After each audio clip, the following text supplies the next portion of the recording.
Hello? Hello? Ooh, hello?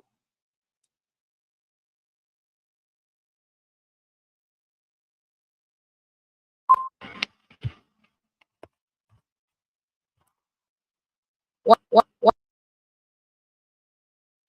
Can you guys hear me now? Okay. Oh, I've been talking this whole time and then sorry. Okay, let me actually double check. I want to make sure this time you guys can hear me. This is weird, but hopefully this time it's working. Hello everyone. Thank you for joining my Twitter, my live stream, and I was literally talking about my concerns about the market. Working. Hello everyone. Okay, now I think like you guys can hear me. Oh, I'm sorry. Okay, and I continue to chat about the market for the last 16 minutes without realizing, okay, my microphone is not working. So, okay, let me go back to what I was sharing and then just like kick off the live stream in a little bit, right? So mainly I was sharing about the recent market sentiments of like what's going on in the current market right now. Because we all know that the Iran war has been Iran like U.S. war plus Israel has been ongoing for more than 10 days so far, and we also see that hmm, where is it the crude oil price, we see a significant jump from like March 26th to like at the price point of 90 to almost 120 on March 9th. And that's almost like a 33% increase. And then we also see a gap like between 90 and 100, which interestingly, like March 12th, 6 days later, we are feeling that gap right now and starting to like slowly pave up. At least this is the trend, what I'm seeing, right? And basically, I think there are many ways to interpret the current situation. Um, but I think the reality, if we look at this like purely from economic models, right, supply and demand models, the blockage of Strait of Hormuz, right now, like if you take a look at all the economic reports, the news that's available on the market, has impacted around like two. Um, let me pull out the IEA report. Give me 1 second. IEA.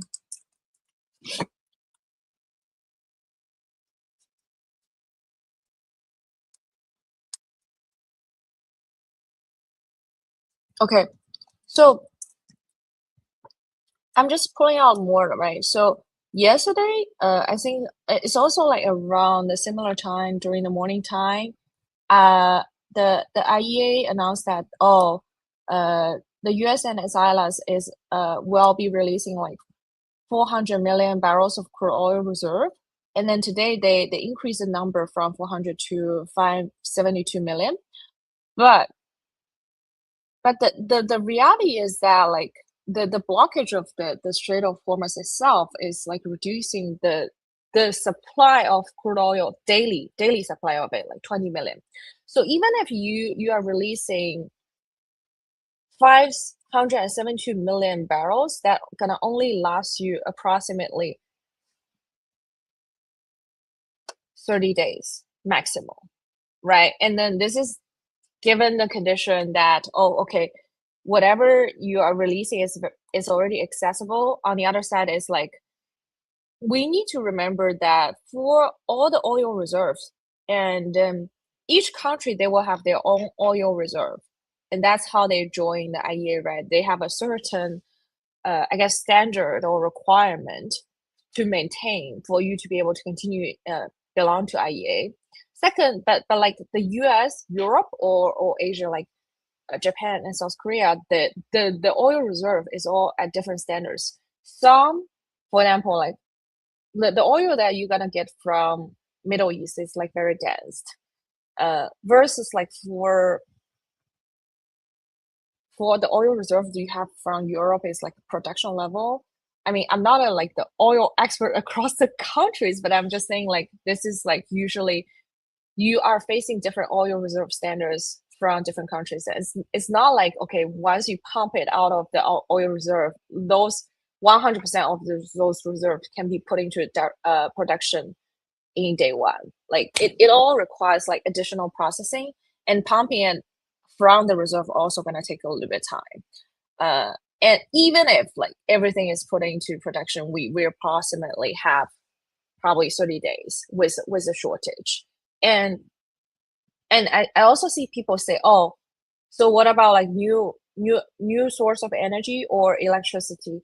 I mean, yes, many or majority of the countries that in the world are pushing, I guess, the electronic cars, or even like trying to figure out the new energy resource for airplane or for like sea shipments, right? For cargos. But if you really check the most recent development for those like new energy resources, new fuel sources, it's still way more expensive. First of all, it's still way more expensive than the crude oil. Second is those kind of like fuel also require special engines. That means like when the airplane or the ships, they want to use those like new fuel, new kinds of fuel, they need to replace their engines. So the reality is like you can produce a lot of those new fuel sources, but you without enough like ships or airplanes using them, it's also like not going to help the situation in the short term. And let's just like plot what gonna happen if like the oil price continue to increase. It will be really really bad for our daily life, because you may think, okay, especially for people who are in New York, right? Most of people don't drive, because they will think, oh, if I don't drive, like then the oil price increase will not impact me. That's not true, because you need to think of this from like an international trade lens, right? For all of the goods, right, that we are using in daily life, or the foods we're consuming, like we have imports and exports. And no matter you want to do imports and exports, like across the different borders, like maybe you want the rice from China, you want tea from China, but then you want some other food from other different countries, right? Then all those like exchange of goods across different borders is dependent on either like sea transportation or from airplane transportation. And then those are heavily dependent on the supply of crude oil. So if the crude oil price increase significantly, then that means like the transportation of all the daily goods, no matter the cameras or the no matter the cameras or the laptop or the food you're eating every day, it's gonna become more expensive. So essentially, it's gonna get to a point where like everything is becoming more expensive, and in economic terms, that's called inflation. And the widespread inflation is bad news for everyone else.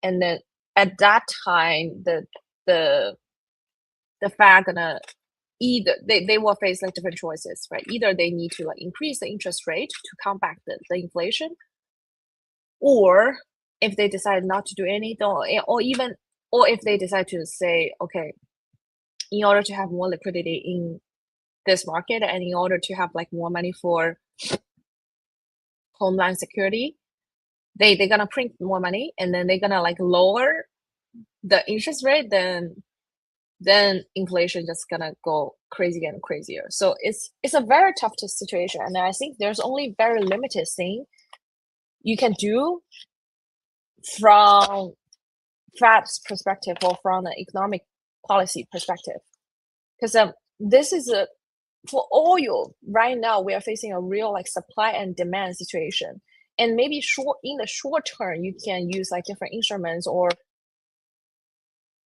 using traders or market participants emotions to kind of like control the price fluctuation a little bit. But in the long run, it fundamentally it will always come back to, okay, the actual supply and demand of the crude oil. And if you guys are interested in like what happened historically, because I think like for all those crises that, or for all the problems, no matter war, from like economic war perspective or the physical war perspective, historically, it all happened. Maybe not at the exact magnitude, but the mode of how it happened and then the progress of how it happens is all very similar.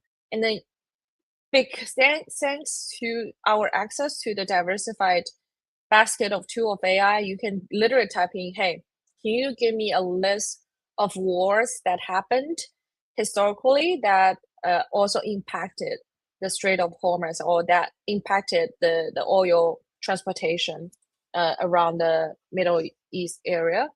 And then you will see like what exactly happens. You will see the Yom Kippur War. You will see the Iran and Iraq War, which US also like stepped in eventually. You will see many more examples. And then maybe it will be hard for you to find like daily data before 1980s for crude oil price, but I also recommend you guys to check this, right? You can see the crude oil price like from the website, which is like the Federal Reserve Bank of St. Louis. It's called FRED, and then you can even download the daily data if you wanted to. I mean, there are a couple ones you can try to download the data, but it will be pretty clear.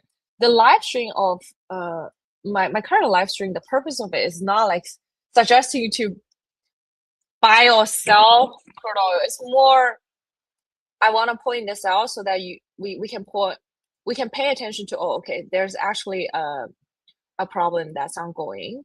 There's an issue that's a very like imminent issue that's everyone is like paying attention in the market. And if we really look at the if we really look at the, oh, actually, let me just like tweet it because okay. Let me send a tweet.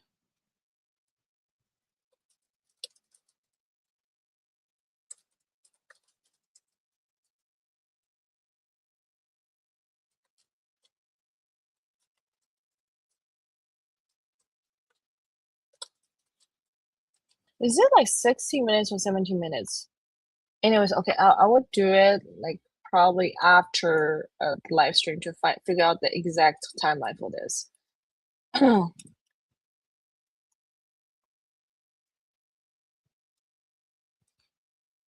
Okay, and then if I go back to like what I was talking about, right, regarding, okay, when we're gonna see a ceasefire between US and Iran, I mean, I don't think anyone knows because 2 days ago, I literally remember Trump was like speaking about his like midterm election and he gave his talk and he says, oh, we are pretty much down at Iran, right? And then the market was taking that as a signal of, okay, there will be a ceasefire. And then yesterday, and then today or yesterday, Trump also give talks about, oh, we have won so much, da da da. Like then market is still like pricing say, oh, we're gonna end this war soon. But from Iran's side, they are saying, oh, they are laying more mines on the boat. They're also saying that, oh, okay, I don't think it's your choice to say when they're gonna end the war. It's like when they wanna stop the war. And then they realize like that controlling or blocking the Strait of Hormuz is effectively increasing the oil price and that's like giving them a little bit more power in the situation so that they start to send their demands, say, oh, they want this amount of money, they want this, they want US to out of US base or military base to be out of like Middle East, ABCD, basically like different conditions, right, for ceasefire. And then going forward, I think like March 16 to 18, there will be also like a FED meeting where they will be announcing like the latest data as well as to talk about like, oh, what's the upcoming like interest rate decisions. Will there be a decrease of interest rate or where there be now? It, to be honest, it's a pretty like tough situation for US right now. Because first of all, like it's almost impossible for US to say, oh, we gotta be withdraw all the military from the Middle East. That just like basically telling the world that okay, US is losing all the power in Middle East and says the dominance in oil pricing, right? But if US continue to engage in the war, it's a lot of more causality, and there's no short-term instant way to actually like get to a point where like okay, the shipment across through the Strait of Hormuz is gonna be smooth. Like I think like most of the ships companies or even the insurance companies, they are not willing to take the risk. Like in fact, like the majority of those like London insurance companies, they already say they are not going to insure, right? They paused the insurance policy several days ago. And if you are really, if you guys are really like monitoring the top news, or if you have friends that they've seen Dubai, I mean, I chatted with them like 2 days ago. They say like, oh, they are just waiting for flights, say 10 days from now to be out of Dubai. Mm. Mm, to be honest, I don't think anyone can give you like very accurate information on like how this war is evolving, because this is at a scale where all the different countries, they are trying to estimate like what their political costs are, what their resources are, and they also have imminent problems that they need to solve, especially I think in Asia, right? China, Japan, South Korea, India will all face a very severe like shortage of oil supply, but the demand is still the same. So that's the number one problem need to be tackled, right? And second is like the changing of the Middle East situation is also like a rebalance of the world order across the board. So mm, so the signaling of this war is really strong, and you can already see the sentiment on social media, right? At the very beginning of the war, that like people don't understand why there was a war between Iran and US, and why US started to fight Iran, right? And then after that, then we start to hear reasons. Okay, basically White House is saying, hey, if US did not fire or did not start the war with Iran, then Iran will attack US. That's a reason like we have been given so far, right? And then to be honest, like at this point, I think it doesn't really make sense to it. We still need to take a look at all the news, but it does not make sense to get our emotions impacted by all those different news or whatever leaders are saying. In fact, like I think what I would trust is like if there's a ceasefire, I want to see the official documentation, right? They say, oh, this is the when the ceasefire gonna take place.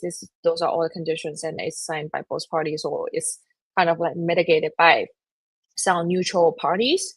Um, but then that gets to the question is the one more concern is like historically speaking, even if like two countries or three countries they can get a ceasefire agreement, say today or tomorrow, but maybe 1 week later or 2 weeks later, the war starts again. And this is a very common case for the wars that happen in the Middle East regions.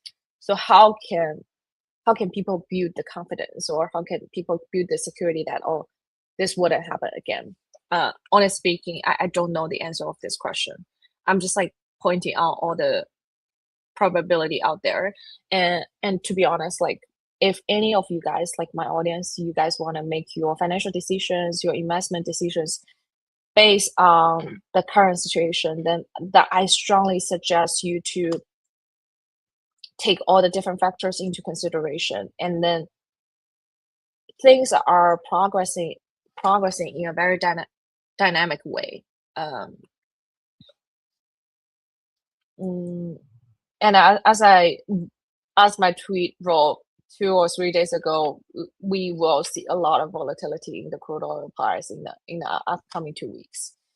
But my personal bet is that like we gonna see a permanent increase, like a permanent level up of the crude oil price after this, right? When I say after this, I'm not saying because I don't know when the war gonna end. I'm just saying after this event, right? Maybe there will be ongoing war. Maybe once we get a ceasefire, things gonna become better. That part I don't know, but what I can see is like if the world order is changing because of this significant event, then the increase, the level up, the price fall of the crude oil is brought up, and then all the insurance companies or the shipments will be repriced after like we have a short-term conclusion for this event. And it also takes weeks for the insurance companies to reprice the risks, the shipment risks. So I'm not too optimistic to be honest for this. Uh, and in terms of what can we do, I think this is also a question like above my pay grade, to be honest. But me personally, I have like reduced. I've sold a couple of stocks in the U.S. stock market because when the oil price increase significantly, they're gonna suppress every single asset's pricing in this world. And I guess like in the short term, in the very short term, I'm talking about like the next like couple of weeks, where I'm willing to give up the potential upside of the U.S. stock market to protect myself from catastrophic events. Of course, like maybe like next week, right, March 18th, the Fed gonna say, oh, don't worry, guys, we're gonna print money, we're gonna decrease the interest rate so that there's like ample liquidity in the market, and then maybe we'll see a rally in the stock market. I mean, I'm fine. I'm just like worried about the overall like market crash. So I would rather like maybe I will hold some cash or hold some like short-term bonds, just like to prevent for the downside. But this is not a financial advice, just like how I think about the market. Yeah, but I think that's pretty much it, like what I want to share from the current situation perspective. Like I will be sharing more tomorrow morning together with my like co-host for the Guardians Echo. We will do so me and Alvin, we do our Guardians Echo live stream every Tuesday and Thursday at like 10 a.m. Eastern time, and one is like in Mandarin, the other one is in English. The Thursday one, which was supposed to happen today, but we move it to tomorrow, is usually in English. So feel free to join like our live stream. We usually share our thoughts on the market as well as AI. Unfortunately, like right now, all the headlines are occupied by the ongoing war situation. Let me continue to check. Okay, so today they say they will be 100. Yes.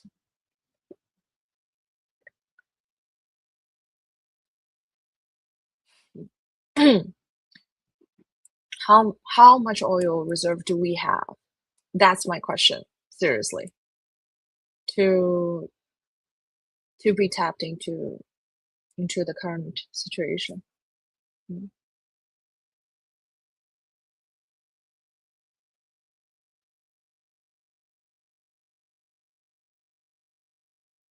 And I'm actually very surprised. I don't know if anyone else is like feeling the same way, right?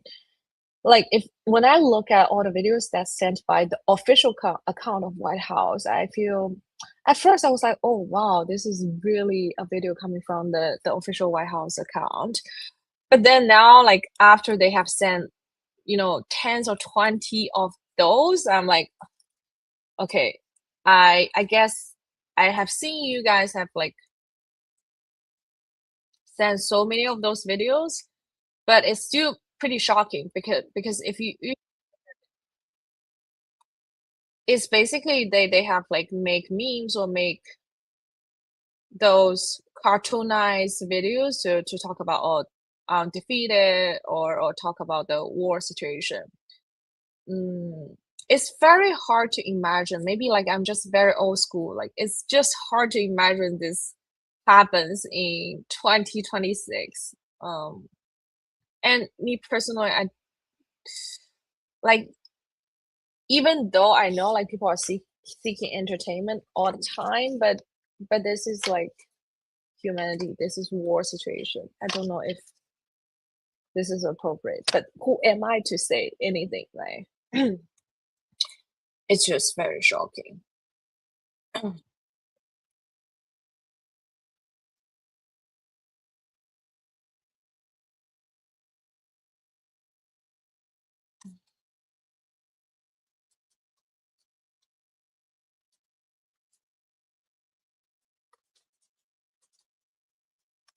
Oh, I see some of my friends also ping me like about the live stream being muted.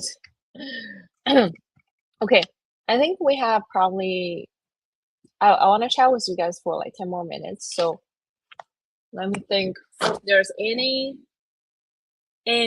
light that we can talk about, right?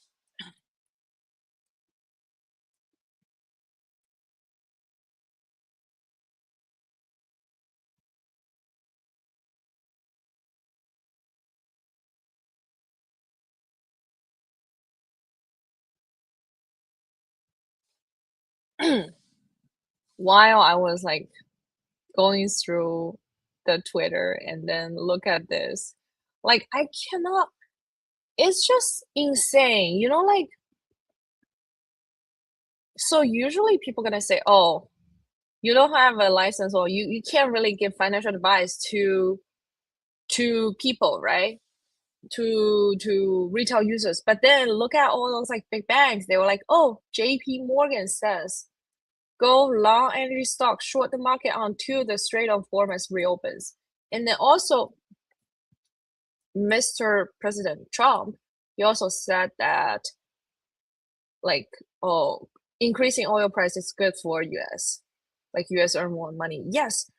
I mean, if you want to say, oh, from a net exporting perspective, yeah, the net export of US of the oil is positive, but that doesn't mean like the US economy gonna benefit from that, right? Because you you are not just exporting oil, you're also importing all those other goods, right? This is not the comprehensive lens. If you're talking about okay, the profit of all those like oil companies that's based in the US, yeah, maybe they're gonna profit a lot during this like oil price. But what about all those other like small businesses that they gonna suffer so much because of the surge of all the goods, right? And then all the surge of the price of the goods gonna be passed on to the retail users. And don't forget, AI has made a lot of people lost their job. So how people gonna cover their daily costs? How they gonna cover the increasing daily costs? I just cannot imagine. And you can already see that like Polymarket and Kaoshi, they open up those stores where all people can line up and like get free goods. Is this the society that we are going towards going forward for the next like 1 to 2 years, 3 to 4 years? That's just like people who lost job gonna just line up and get the free goods. It seems like very daunting to me in in a sense. How long can we do this? And then how can people find the meaning of life with that kind of life? with that kind of like social condition. And I'm not I do not believe in UBI at all. Maybe it will exist, but I think it will be very detrimental to the society. Those are all very like personal takes. So feel free to share your thoughts.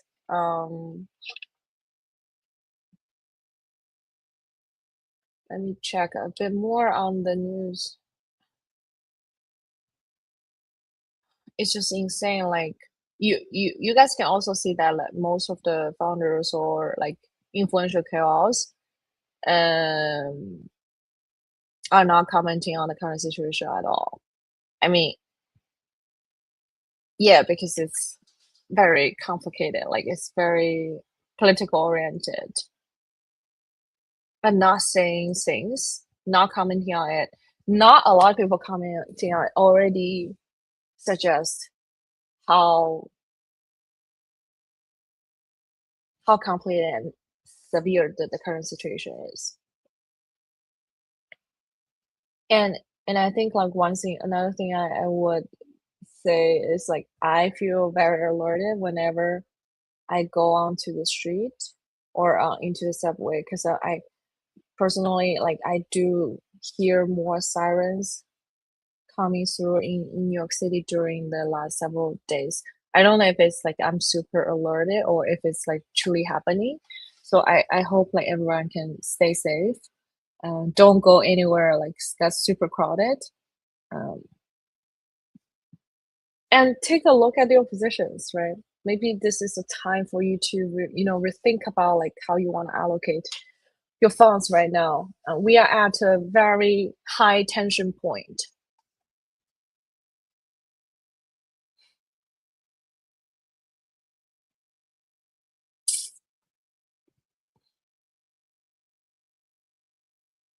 Anyways, thank you guys for joining my live stream today. I hope you guys are having a good Thursday afternoon, and I will see you guys tomorrow at 10 a.m. Same place, Twitter. See you guys soon. Bye.